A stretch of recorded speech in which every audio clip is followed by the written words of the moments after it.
ನಿಂದು ನೋಡಿದ ಈಶ ಸನ್ನಿಧಿಯ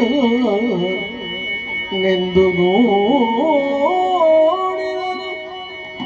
ಈಶ ಸನ್ನಿಧಿಯ ಓಂ ನಮಃ ಶಿವಾಯ ಓಂ ನಮಃ ಶಿವಾಯ ನಿಂದು ನೋಡಿದ ಈಶ ಸನ್ನಿಧಿಯ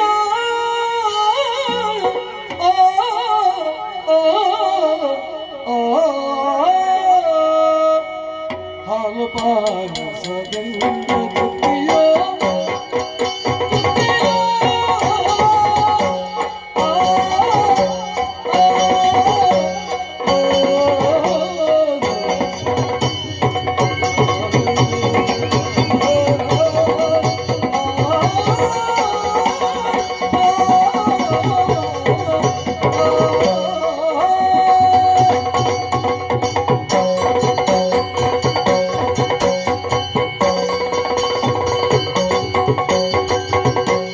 ಪಾಯಸದಿಂದ ತೃಪ್ತಿಯೋ ತೃಪ್ತಿಯು ಮೇಳವಿಸ ಉಳ್ಳಾಲದಲ್ಲಿ ತೃಪ್ತಿಯು ಮೇಳವಿಸ ಉಳ್ಳಾಲದಲ್ಲಿ ನಿಲ್ಲುತ್ತ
ಕಳೆದು ಮಲಯಾಳಿ ಕಾಸರಗೋಡು ಉಪ್ಪಳ ಅಡ್ಕವನ್ನು ದಾಟಿ ಬಂದಿದ್ದೇವೆ. ನಿಜ. ಬಂದು ನಿಂತಹ ಸ್ಥಳ ಯಾವುದು ವಲ್ಲಯ್ಯ? ಯಾವುದು? ಇದುವೇ ಬಡಾದೆ ಕ್ಷೇತ್ರ.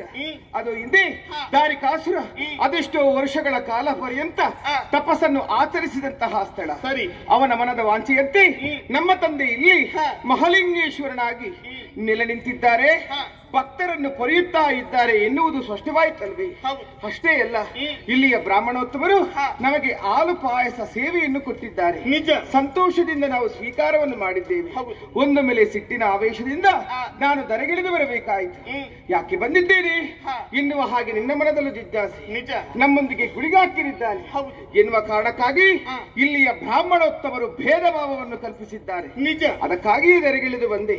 ಅಷ್ಟೇ ಅಲ್ಲ, ಒಂದು ಆಯಾಸದ ಪರಿಮಾರ್ಜನೆಗಾಗಿ ಒಂದು ಗುಹೆಯನ್ನು ನಾವು ಪ್ರವೇಶ ಮಾಡಿದ್ದೇವೆ. ನಿಜ. ನಾವೆಲ್ಲರೂ ಸೇರಿ ಪರ್ಣ ಕುಟೀರವನ್ನು ಕಟ್ಟಿದ್ದೇವೆ. ನಾವು ಕಟ್ಟಿದಂತಹ ಪರ್ಣ ಕುಟೀರ ಪಾತಾಳಕ್ಕೆ ಹೋಗುವಂತಹ ಸಂದರ್ಭ ನಾನೇ ಕೂರ್ಮದ ಅವತಾರವನ್ನಂತೂ ನನ್ನ ಬೆನ್ನಲ್ಲೇ ಎತ್ತಿ ನಿಲ್ಲಿಸಿದ್ದೇನೆ. ಸರಿ. ಎತ್ತರವಾದಂತಹ ಸ್ಥಳವನ್ನು ಇನ್ನು ಭಕ್ತಕೋಟಿ ಸಮೂಹ ಕನಿಲ ಎನ್ನುವ ಹಾಗೆ ಕರೆಯಲ್ಪಡಲಿ ಹಾಗೆಯಾಗಿ ಆ ಸ್ಥಳವನ್ನು ತೆರೆದಿದ್ದೇವೆ. ಮುಂದಾಗಿ ಬರುವಂತಹ ಸಂದರ್ಭದಲ್ಲಿ ಇಂತಹ ಸುಂದರವಾದಂತಹ ಸ್ಥಳವಿದೆ. ಇದುವೇ ಉಳ್ಳಾಲ. ಇಲ್ಲಿ ನಾವು ಇಬ್ಬರು ಎಳೆಯ ಭಗವತಿಯರಾಗಿ ನೆಲೆ ನಿಂತಿದ್ದೇವೆ, ಭಕ್ತರನ್ನು ಪೊರೆಯುತ್ತೇವೆ ಎನ್ನುವ ಹಾಗೆ ಮನಸಾರೆ ಸಂಕಲ್ಪವನ್ನು ಮಾಡಿದ್ದೇವೆ. ಇಲ್ಲಿಯ ಭಕ್ತರೋತ್ತಮರು ಎಲ್ಲರೂ ಸೇರಿ ಔತಣ ಕೂಟವನ್ನು ಕೊಟ್ಟಿದ್ದಾರೆ. ಸಂತೋಷದಿಂದ ನಾವು ಸ್ವೀಕಾರವನ್ನು ಮಾಡಿದ್ದೇವೆ. ಉಳ್ಳಾಲ ಕ್ಷೇತ್ರವನ್ನು ತೊರೆದಿದ್ದೇವೆ. ಮುಂದೆ ಮುಂದೆ ಬರುವಂತಹ ಸಂದರ್ಭದಲ್ಲಿ ಅತ್ತ ಇತ್ತ ಅಕ್ಷಿಗಳಿಂದ ಗಮನ ಹರಿಸಿದೆಯಾ? ಆಶ್ಚರ್ಯವನ್ನೇ ಕಾಣುತ್ತಾ ಇದ್ದೇವೆ. 5 ಜನ ಪಾಡಂಗಾರ ಭಗವತಿಯರು, 5 ಜನ ಪುಳ್ಳಂಗಾರ ಭಗವತಿಯರು ಬಳಿಗೆ ಕರೆದಿದ್ದಾರೆ. ಒಟ್ಟಾಗಿ ಕೂತಿದ್ದೇವೆ, ಚರ್ಚೆಯನ್ನು ಮಾಡಿದ್ದೇವೆ. ಚರ್ಚಾ ಮಾಡಿದಂತಹ ಸ್ಥಳವನ್ನು ಹಾಗೆಯೇ ಬಿಡಕೂಡದು ತಾನೇ. ಚರ್ಚಾ ಮಾಡಿದಂತಹ ಸ್ಥಳ ಇನ್ನು ಮುಂದಕ್ಕೆ ದರೆಯಲ್ಲಿ ಕೂಟದ ಕಳ ಅರ್ಥಾತ್ ಕುದ್ರೋಳಿ ಎನ್ನುವ ಹಾಗೆ ಕರೆಯಲ್ಪಡಲಿ. ಹಾಗೆಯಾಗಿ ಹೋಗೋಣ, ಮುಂದುವರಿಯುವ. ಏನಮ್ಮ, ಏನಾಯ್ತು? ನಾವು ಏರಿ ಬಂದಂತಹ ನಾವಿ ಒಮ್ಮೆಲೆ ತಟಸ್ಥವಾಯ್ತಲ್ಲ. ಹೌದಲ್ಲ. ಗುಳಿಗೆ ಅಕ್ಕನಿಗೆ ಅಜ್ಞಾನ ಮಾಡಿದ್ಯಾ? ನಾನು ಮಾಡಿದವಳೆ. ಯಾಕಪ್ಪ ನಾವು ಓಡ ಉಂಟಾಯಿನ ತಪ್ಪೆ ಓಡ ಏತು వచ్చింದಲ್ಲ ತುಂಬ ಬಾಯಿನ ಕೇಳಿದಮ್ಮ. ದುರ್ಗಿ ಸೋದರಿ, ನಾವು ಏರಿ ಬಂದಂತಹ ನಾವಿ ಒಂದು ಮೇಲೆ ತಟಸ್ಥವಾಯ್ತಂದ್ರೆ ಏನರ್ಥವದು? ಉತ್ತರ ನಮಗೆ ದೊರೆಯಲಿಲ್ಲ. ಆಹಾ, ಕಂತಿರಿದು ಕಾಣಬಾರದೆ ಎಂತಹ ಸುಂದರವಾದಂತಹ ಪ್ರದೇಶವಿದು. ಸಣ್ಣ ಸಣ್ಣ ಸಸಿಗಳಿಂದ ಆವೃತವಾದಂತಹ ಪ್ರದೇಶ. ಇದಕ್ಕೊಂದು ಹೆಸರಿರಬೇಕಲ್ಲ. ನಿಕ್ಕೆ ಬಂದ್ಬೇರೆ ದೈ ಬಿತ್ತಲೆಂದು. ಅರ್ಥಾತ್ ಸಸಿ ಹಿತ್ಲು. ಹೌದು. ಏನು ಎಂತಹ ಸುಂದರವಾದಂತಹ ಹೆಸರಿದು. ಕೇಳಿದರೆ ಮತ್ತೊಮ್ಮೆ ಕೇಳಬೇಕು, ಮಗದೊಮ್ಮೆ ಕೇಳಬೇಕು ಎನ್ನುವಂತಹ ಆಸೆ. ಏನೇ ಆಗ್ಲಿ ಅದು ಮಾತನಾಡುತ್ತಿರುವಂತಹ ಸಂದರ್ಭದಲ್ಲಿ ನಮ್ಮ ನಾವೇ ದಡವನ್ನೇ ಬಂದು ಮುಟ್ಟಿತ್ತಲ್ಲ. ಹೌದಲ್ಲ. ಭೂ ಸ್ಪರ್ಶ ಮಾಡಬೇಕೆನ್ನುವಂತಹ ಆಸೆ. ಸರಿ. ಅತ್ತ ಕಡೆ ನೀರು, ಇತ್ತ ಕಡೆ ಮರಳು. ಇದು ನಾವಿಂದ ಕೆಳಗಿಳಿದಿದ್ದೇನೆ, ಭೂ ಸ್ಪರ್ಶವನ್ನು ಮಾಡಿದ್ದೇನೆ. ಈ ದಾರಿ ಎತ್ತಲೋ ಸಾಗುತ್ತಾ ಉಂಟಲ್ಲ. ಅಂತಲೇ ಕರೀತಾರೆ. ಧೂಮಾದಿ ತೋಟಂಗ ಒಂದ್ಪೆರಪ್ಪೆ ನನಗರ್ಥವಾಗಲಿಲ್ಲ. ಅದೋ ಹಿಂದೆ ದುರುಳರವದ ಪ್ರಕರಣದಲ್ಲಿ ನಾನೇ ಧೂಮಾವತಿಯಾಗಿ ಬಂದವಳೆ ಸ್ಪಷ್ಟ. ನಮ್ಮಕ್ಕಿಂತಲೂ ಮುಂಚಿತವಾಗಿ ಕ್ಷೇತ್ರಪಾಲಕಿ ಧೂಮಾವತಿ ಇಲ್ಲಿ ಬಂದು ನೆಲೆ ನಿಂತಿದ್ದಾಳೆ, ಭಕ್ತರನ್ನು ಪೊರೆಯುತ್ತಾ ಇದ್ದಾಳೆ ಎನ್ನುವ ಹಾಗೆ ಭಾಸ. ಏನೇ ಆಗ್ಲಿ ದುರ್ಗಿ, ನಾವು ಮುಂದೆ ಹೋಗೋಣ. ಮುಂದುವರಿ. ಮತ್ತೇನಾಯ್ತು? ಯಾಕಮ್ಮ ಇದು? ಏನು? ಭೂ ಸ್ಪರ್ಶವನ್ನೇ ಮಾಡಿದ ಕೂಡಲೇ ಅಡಿಗಡಿಗೆ ನನ್ನಲ್ಲೇ ನಾನೇ ಬದಲಾವಣೆಯನ್ನು ಕಾಣ್ತಾ ಇದ್ದೆ. ಯಾವ ರೀತಿ ಬದಲಾವಣೆ? ಹಸಿವೆ, ಬಾಯಾರಿಕೆ ಅಧಿಕವಾಗುತ್ತಾ ಉಂಟಮ್ಮ. ಅಕ್ಕ, ನಿನ್ನ ಮಾತನ್ನು ಕೇಳುವಾಗ ಆಶ್ಚರ್ಯವಾಗುತ್ತಾ ಉಂಟು. ಯಾಕೆ? ತನಗೆಂದು ಬಂದಿರುವಂತಹ ದೈವಾಂಶ ಸಂಭೂತರು ನಾವು ನಮ್ಮತ್ತವರಿಗೆ ಹಸಿವು ಕೃಷಿ ಬಾಧಿಸುತ್ತಕ್ಕುಂಟೇನೆ ಪ್ರಶ್ನೆ ಕೇಳ್ತಾ ಇದ್ದೀವಿ. ಹೌದು. ಉತ್ತರ ಈಗ ನನ್ನಲ್ಲಿ ಇಲ್ಲಮ್ಮ. ಮತ್ತೆ ಕಾಲ ಬಂದಾಗ ನಿನ್ನ ಪ್ರಶ್ನೆಗಳಿಗೆ ಸರಿಯಾದಂತಹ ಉತ್ತರವನ್ನು ಕೊಟ್ಟೇನು. ನಿರೀಕ್ಷೆಯಲ್ಲಿ ಏನೇ ಆಗ್ಲಿ ಸಸೀತ್ಲು ಕ್ಷೇತ್ರವನ್ನು ಕಳೆದಾಕ್ಷಣ ಯಾಕೋ ಒಂದು ತರ ಸೆಳೆತ. ಯಾರೋ ಒಬ್ಬ ಭಕ್ತ ನನ್ನನ್ನು ಭಜಿಸುವಂತಹ ಪರಿಯನ್ನು ನಾನು ಅಕ್ಷಿಗಳಿಂದ ಕಾಣಬಾರದೆ. ಇವ ಈ ರೀತಿಯಲ್ಲಿ ಭಜಿಸಬೇಕಿದ್ರೆ ಈತನನ್ನು ನೋಡ್ಬೇಕಲ್ವೇ? ಈ ಕ್ಷೇತ್ರ ಯಾರಿಗೆ ಸಂಬಂಧ ಪಟ್ಟದು ಅಂತ ನನ್ಗೆ ಗೊತ್ತಿಲ್ಲ. ಯಾರಾದ್ರೂ ಸಂಬಂಧ ಪಟ್ಟವರೇ ಒಂದು ಬಾಯಾರಿಕೆ. ಅಷ್ಟರವರೆಗೆ ಗೋಳಿ ವೃಕ್ಷದಲ್ಲಿ ವಿಶ್ರಾಂತಿಯನ್ನು ಪಡೆದ ಬಂದ ಬಂದ ಬಂದ ಬಂದ ತೋಟದಂಡಯ್ಯ, ಮುಟ್ಟದಾರ ದಂಡಯ್ಯ, ಅಣ್ಣಯ್ಯ ಬಲ ಬಲ ಬಲ ಬಲ ಬಲ ಬಂದ ಬಂದ ಬಂದ ಬಂದ ತೋಟದಂಡಯ್ಯ, ಮುಟ್ಟದಾರ ದಂಡಯ್ಯ, ಅಣ್ಣಯ್ಯ ಬಾರಯ್ಯ ನೋಡಯ್ಯ, ಮೇಲಯ್ಯ ಬಿಸಿಲಯ್ಯ ಅಣ್ಣಯ್ಯ,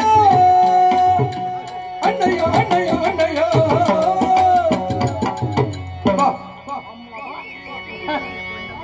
ನಿಗ್ಲ ನಮ್ಮನೆ ಬೊಬ್ಬೆ ಬಾಜಿ ಅಂದ